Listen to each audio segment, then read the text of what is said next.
Hi friends, কি করছো তোমরা সবাই? আজ সানডে কেমন কাটছে তোমাদের?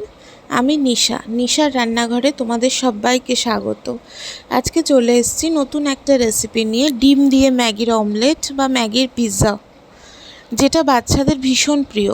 সকালে টিফিনে বা বিকেলের হালকা খিদে মেটাতে একবার বাচ্চাদের বানিয়ে দিতেই পারো ম্যাগির এই অমলেটটা।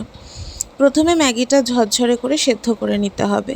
ম্যাগির মশলা দেওয়ার কোনো প্রয়োজন নেই, ম্যাগিটা এমনিই সেদ্ধ করবে একদম ঝরঝরে করে, যেন খুব গলে না যায়।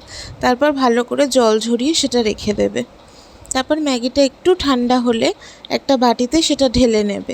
আমি দুটো ম্যাগি নিয়েছি, সেই অনুযায়ী আমি দুটো পেঁয়াজ কুচি নিয়েছি।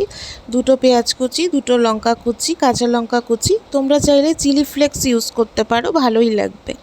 আমি এখানে কাঁচা লঙ্কা কুচি ইউজ করেছি। তারপর সামান্য পরিমাণে গোলমরিচের গুঁড়ো দিয়েছি। তারপর আগে থেকে একটা বাটিতে দুটো ডিম আমি ভালো করে নুন দিয়ে ফেটিয়ে রেখেছিলাম। ডাইরেক্ট ডিমটা দিয়ে দেবে না, একটু ফেটিয়ে রাখবে। তারপরে সমস্ত মিশ্রণটাকে ডিমটা দিয়ে একসাথে আমি ভালো করে গুলিয়ে নিয়েছি। আমি দুটো ম্যাগি অনুযায়ী দুটো পেঁয়াজ কুচি, দুটো কাঁচা লঙ্কা কুচি দিয়েছি। তোমরা তোমাদের স্বাদ অনুযায়ী বা তোমাদের পরিমাণ অনুযায়ী জিনিসপত্র ব্যবহার করতে পারো। তারপর ভালো করে সেটা কাঁটা চামচ হোক, হাত হোক, ভালোভাবে তোমাদের যেটাতে সুবিধা মনে হয় সেভাবে তোমরা ভালো করে মিশিয়ে নেবে। তারপর ফ্রাইং প্যানে ভালো করে তেল গরম করে ম্যাগিটা পুরোটা ঢেলে দেবে। একটু ঢেকে দেবে একটা সাইড হওয়ার জন্য। তারপর যখন হয়ে যাবে অন্য সাইডে, তখন 4-5 মিনিট পর আবার ঢাকা সরিয়ে অন্য পিঠটাও একইভাবে ভেজে নেবে।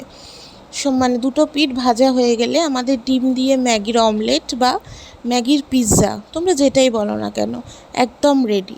একবার ট্রাই করে কিন্তু দেখতেই পারো। বাচ্চা বড় সবার ভীষণ ভালো লাগবে, এইটুকু বলতে পারি।